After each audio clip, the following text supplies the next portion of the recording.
nobyo mo muna? Hindi ko po siya kilala. Hindi mo kilala. So, paano siya yung naging asawa mo? Pinili ba siya para sa'yo? Oo, ni Senyor Aguila. Sino ang pumili ng asawa mo para sa'yo? Si Senyor Aguila. Unang step daw is ipapatawag yung mga secretaries, tapos ililista kung sino ang mga single na lalaki at single na babae. Tapos ang age ng mga babae ay 12 pataas, habang sa lalaki is 18 pataas. Tapos si Senyor Aguila ang Magpares. Magpapares, sabi, ikaw, paired ka nitong isa.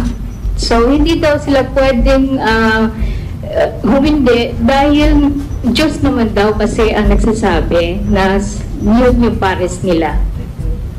Sabi niya, after sa kasal, ipakiss sila, tapos may permahan sila na dokumento. Okay. So, after the pairing, sinabi ni Jerence na ikaw babae, ikaw lalaki, kayo na.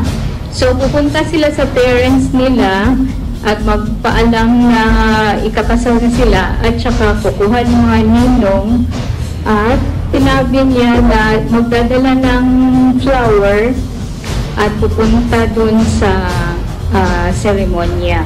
And then, after sa kasal, kailangan sila magsiping.